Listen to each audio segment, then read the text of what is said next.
assim, ó, o dente rígido é o nosso objetivo, né? O nosso foco, é o que a gente gostaria que não deixasse de existir, né? A gente luta para que o dente rígido continue rígido, para que ele não tenha doença nenhuma, né? O dente rígido é a coisa mais bonita que a gente pode encontrar na odontologia, né? Não tem cerâmica, não tem resina composta, não tem nenhum outro tipo de material, né, ou de técnica que vá conseguir substituir o dente rígido com todas as suas características anatômicas, de textura, de nuances, tá? Então, a gente, veja bem, esse aqui é um pré-molar, é um pré-molar de uma aluna nossa, que a gente usou para fazer as fotografias, né? Então, olha, pré-molar tudo bem desenhado, com vertentes, com cristas. Então, vamos ver um pouquinho da anatomia, ó. Porque para a gente poder fazer uma restauração num dente posterior, significa que esse dente sofreu um processo carioso, ou tem uma restauração defeituosa, tem algum problema, e a gente precisa preencher, né, essa cavidade e recuperar a forma, a função e a estética desse dente. Só que a gente só consegue fazer isso se a gente tiver um conhecimento prévio básico de anatomia dentária, tá? Vocês tiveram há pouco tempo, mas a gente vai fazer uma revisão agora. Então, a gente tem aqui, ó, sinalizada a ponta da cúspide, ó. Então, a gente tem as duas pontas da cúspide. Aqui a ponta da cúspide lingual, que é a cúspide de não trabalho, né? Ou também chamada de cúspide de balanceio, nos pré-molares e molares inferiores. E aqui a ponta da cúspide de trabalho, cúspide funcional, né? Ou cúspide de trabalho ou cúspide funcional, exatamente. Tá? Então, essa cúspide, que é a vestibular dos dentes inferiores, é uma cúspide de maior volume, ela tem um plano inclinado interno, né? Uma vertente interna e uma outra vertente externa, né? Que faz o efeito mastigatório, e é essa ponta da cúspide é quem vai ocluir no centro da superfície oclusal do dente antagonista. Tá? A cúspide lingual, ela não oclui no centro da face vestibular. Então, ela é uma cúspide que recebe menos impacto mastigatório. Dessa maneira, ela não precisa ter tanta estrutura, ela tem menos força a receber e a dissipar. Então, ela é uma cúspide de menor volume, ela tem uma pequena vertente externa, né, e aí a sua vertente interna de maior volume também. Então, o que a gente percebe, né, que os dentes não são todos iguais, eles têm nuances, tá? Essa mesma característica, ela é invertida nos dentes superiores. Nos superiores, a cúspide de trabalho é a cúspide palatina, né? Porque é a parte palatina do pré-molar, por exemplo, que vai tocar aqui, né, na fossa distal do nosso pré-molar. Então, aqui é um segundo pré-molar, a gente vai ter aqui tocando nesse segundo pré-molar a cúspide palatina do segundo pré-molar superior. E aqui, essa ponta de cúspide vestibular desse primeiro pré-molar inferior vai estar ocluindo lá na fóssula mesial, né, da superfície oclusal do segundo pré-molar superior. Então, é uma relação cúspide-fóssula. A gente vai sempre ter um ponto principal de suporte da oclusão na ponta da cúspide e um outro na fóssula correspondente. Se for nos dentes inferiores, é na fóssula distal, se for nos dentes superiores, na fóssula mesial. Tá? Muito bem. O que está acontecendo aqui? Deixa eu ver.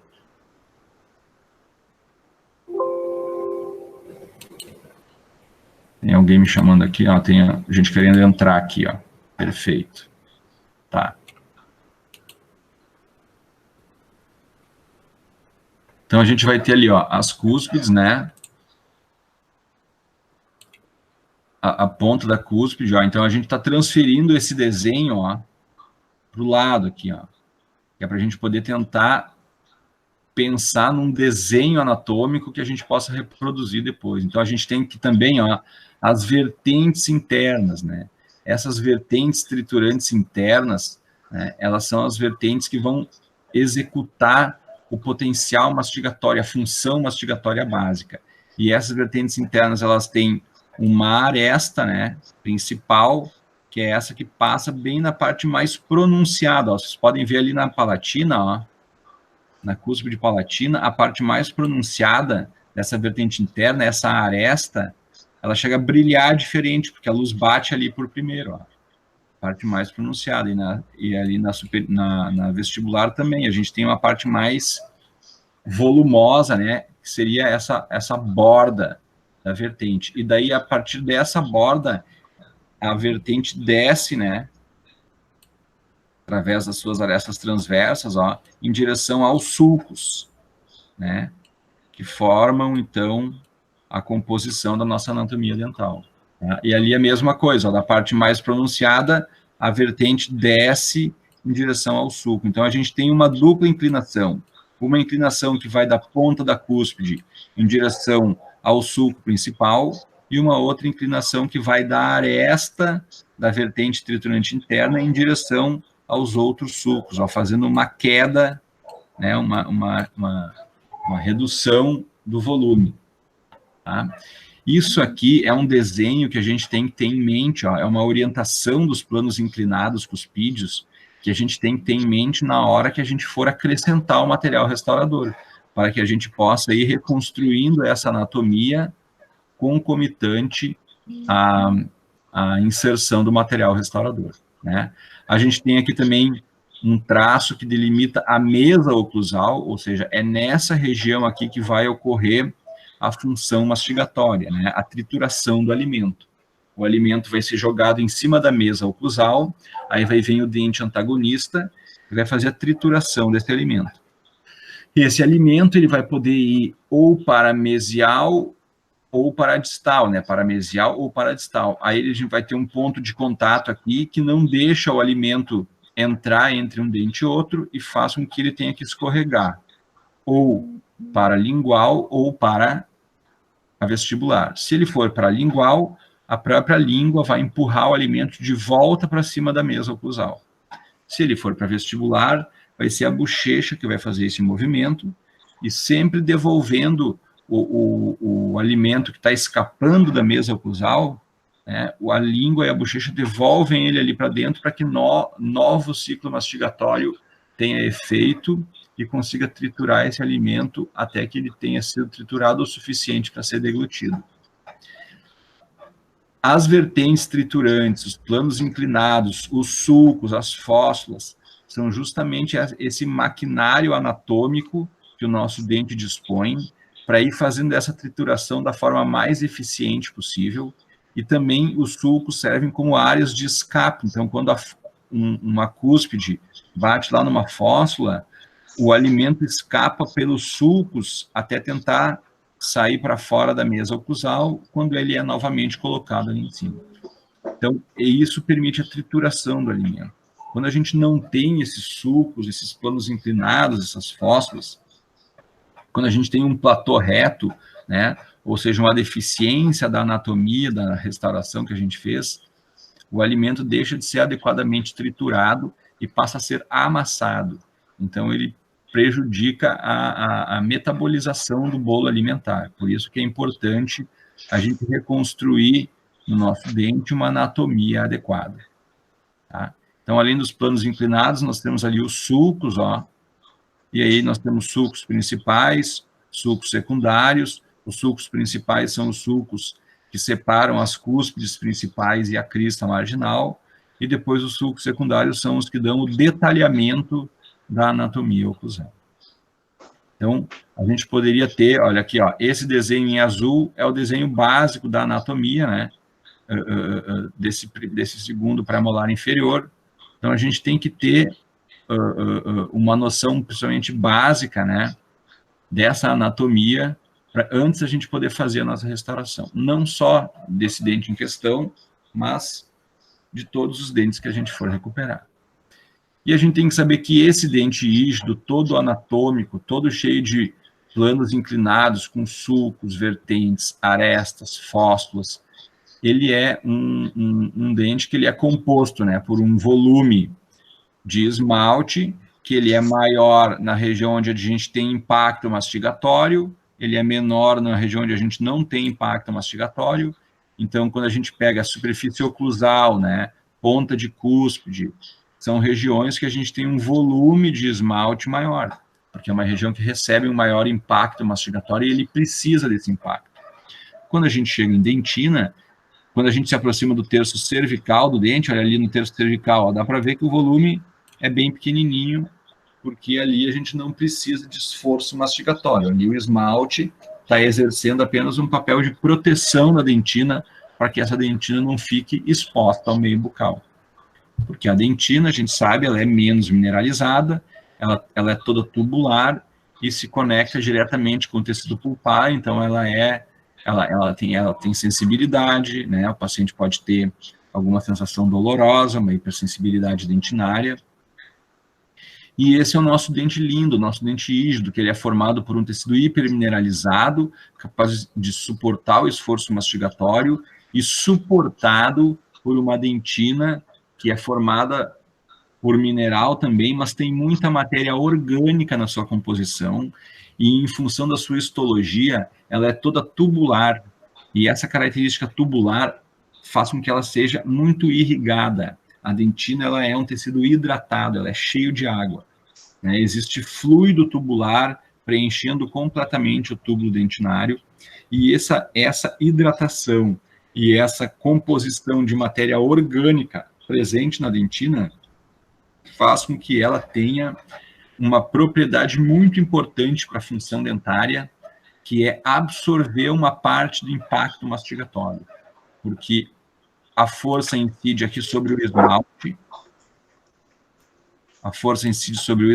e o esmalte não é capaz de suportar, de sofrer nenhum tipo de flexão, nenhum tipo de torção, ele simplesmente suporta sem fraturar ou desgastando o mínimo possível, mas ele transmite todo esse impacto diretamente para a dentina.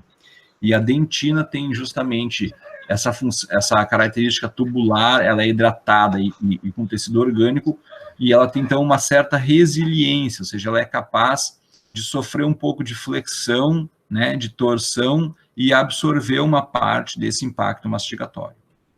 Aquilo que não for absorvido pela dentina vai ser transmitido, então, para o ligamento periodontal, que é um outro tecido mole, né, que vai ter fibras elásticas na sua composição, vai absorver um pouco mais desse impacto mastigatório, e o osso, por fim, vai ser o que vai ser o último local de dissipação de esforços mastigatórios.